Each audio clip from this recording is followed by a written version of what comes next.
Ahoy music lovers, vinyl enthusiasts, and everyone in between. My name is Isaac, and this is The Blind Island. Today, I'm going to be hitting you up with another review. Now, these videos historically have been my lowest viewed videos. But you know what? I started this channel with the premise of reviewing albums and records that people may not have heard of or deserve to get a second look. And I'm gonna definitely be reviving that a little bit more here in the new year. So we're gonna get started off with an album that I got on my last round, and that would be the Mystery Lights self-titled debut record. This is, to give a little background on this, this is a garage rock group, fuzzed out psychedelic album based out of Brooklyn, and they were signed to the Wick label, which was a subsidiary of the Daptone label back in 2016. This was their debut. They had come out with a couple of other EPs before this, but this was their first proper release. And, I tried to look up a little bit more information on them. I can't find anything. I don't know if they're still making music, if they're defunct, but it's very obvious what their influences are. They wear them just strictly right out on their sleeve. They are very influenced by the sounds of the 60s. Now, a lot of people, when they associate the 60s, they're thinking Jimi Hendrix, the Beatles. And yes, there is definitely a lot of that going on in there, but I'm thinking more underground, really fuzzed out garage rock, more in the vein of the Seeds and the Sonics. It's very raw, very visceral. The production is almost barely there. It's being held together with tape and glue, but at the same time, for other records where that would be a major drawback, this is actually a part that is very endearing to them. And kind of giving more of my thoughts on what the music is like, to me, that this sounds refreshing.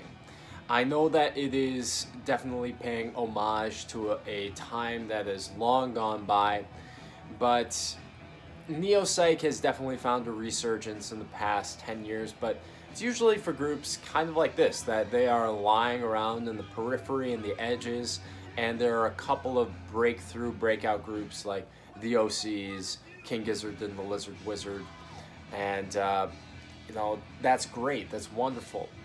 But I really just enjoy this type of visceral, underproduced type of record. Really reminds me of Ty Segall and Fuzz, his side project. Really enjoy those.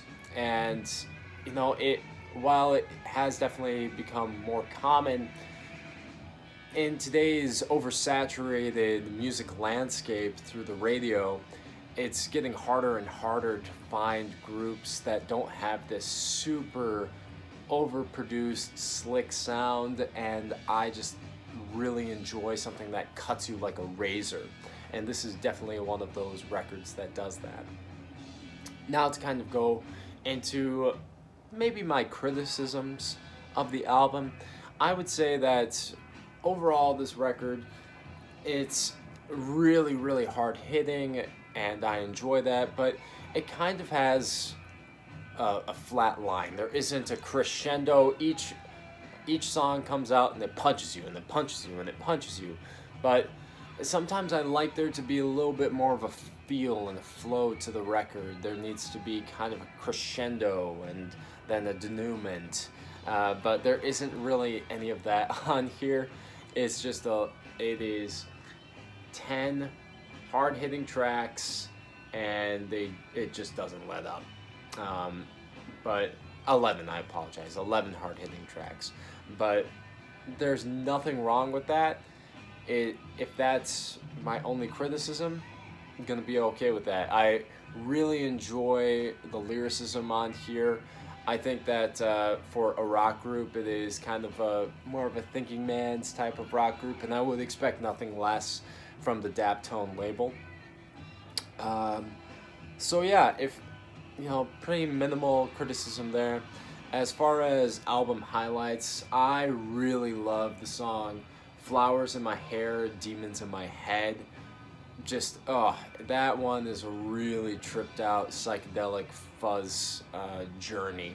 And the closing track on here, "What Happens When You Turn the Devil Down," it's kind of an inversion on the selling your soul to Satan, how someone is lamenting selling their soul. Well, this guy is almost thinking, well, what happens if I don't sell my soul? What will I just wind up being a nobody when he's promising me the entire world? It is kind of a fun, different inversion to that blues style number. So, really great tunes there. So, to wrap up my thoughts on this record, I think that this is a really great, fuzzy trip, and one that is worth taking if you're a fan of deep underground 60s garage psych. Then this is really going to be up your alley. I'm going to give this album a 4 out of 5. A very, very strong, solid record, but not a classic. Definitely one that is deserving in anyone's neo-psychedelia collection. So guys, have you heard of the Mystery Lights? Have you given them a listen? Let me know in the comments below. Also, let me know if you want to which albums you would like to see reviewed this year. If there are any that you would like me to talk about at length, I'd love to hear your feedback. And don't forget to enter in the Toast to 2021 contest. The deadline ends January 31st. Thank you so much for watching today, you guys, and I hope that you have a great day on your own personal oasis. Cheers.